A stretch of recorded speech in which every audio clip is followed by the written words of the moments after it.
Hi folks, this is Alan English, actor, writer and autism trainer with another autism tutorial.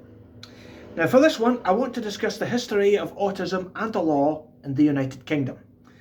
This country, like many others in the Western world, including the United States, has passed government legislation to guarantee in law provisions of care for autistic people who need them. Now the Autism Act in this country came into being in 2009. Now, I remember my London-based autism group being consulted by the government as part of the research that went into the creation of the Act. Our group met with a civil servant at one of our regular meetings, and he questioned us and he took notes. We were one of a number of groups consulted. Now, a government minister later came to visit a care service connected to our group, and this was shortly before the 2010 elections, so this was some time ago.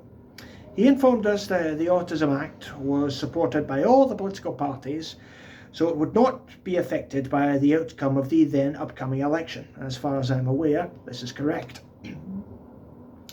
Now, the Autism Act contains the Government Autism Strategy, outlined in a document to be kept under review and revision by the Secretary of State.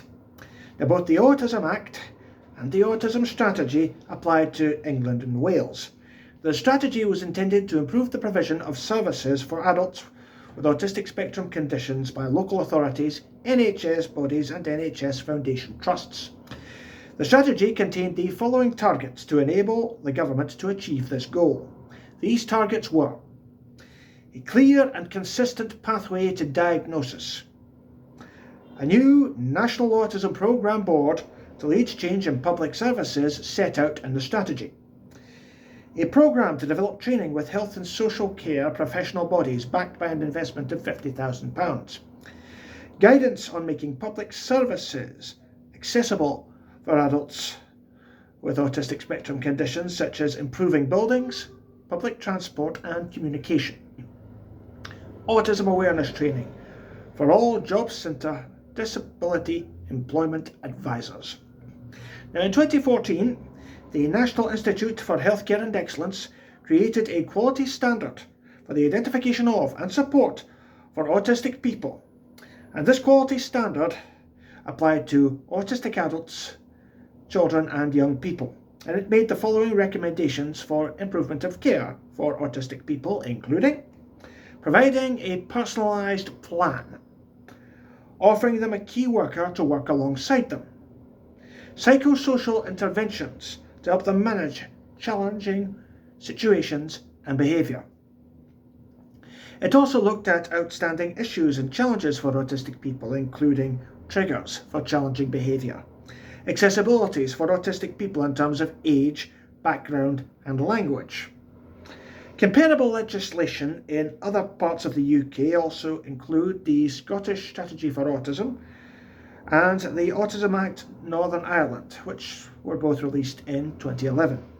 The Autism Strategy 2013 to 2020 and Action Plan was subsequently approved by the Northern Ireland Executive and launched in 2014. Now, the new guidance for the Care Act 2014 stresses the duty for suitably trained and qualified people to conduct autism assessments, taking into account other physical or mental health issues that the people may have to ensure their well-being is reflected in the assessment.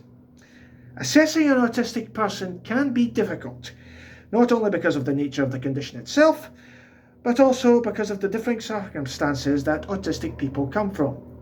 These can include language barriers, as well as family backgrounds. These can inhibit their ability to answer questions honestly and effectively in an assessment. A successful assessment should depend, among other things, on the assessor being punctual, using clear language and stressing the autistic person's strengths as well as weaknesses. So what about the impact of this legislation?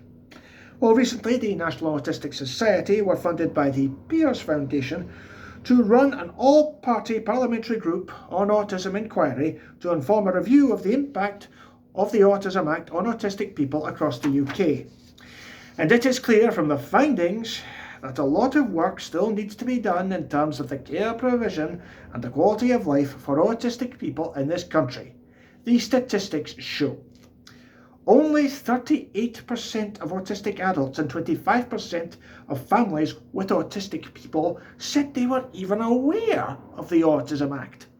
Only 8% of adults and 5% of families said that since the Autism Act came into being, health and care services in their area had improved.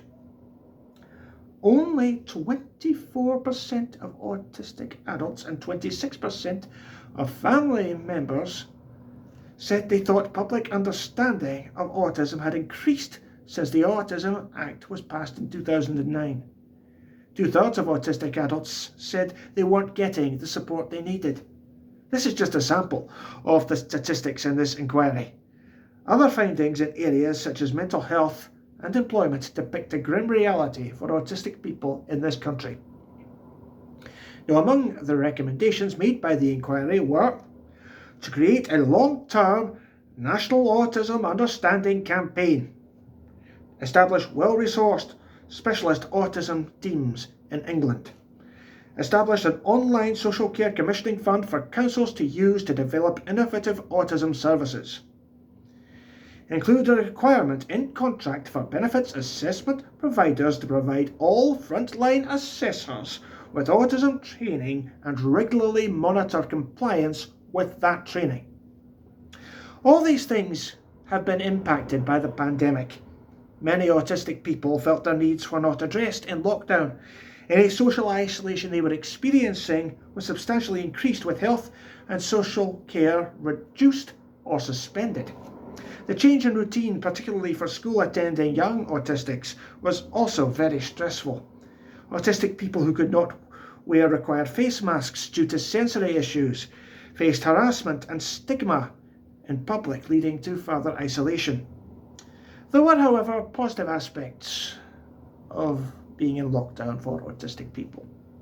Reduced social pressure, less crowded public spaces, and it is vital we consider ways to retain the positive benefits of these changes for autistic people as society returns to normal after the pandemic.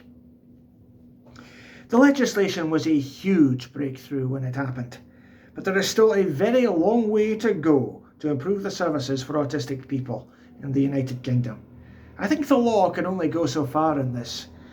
The rest is up to the people themselves. It's a long but slow process, but autistics and the people who support us need to keep pushing for the changes we need to improve our opportunities and quality of life in modern society.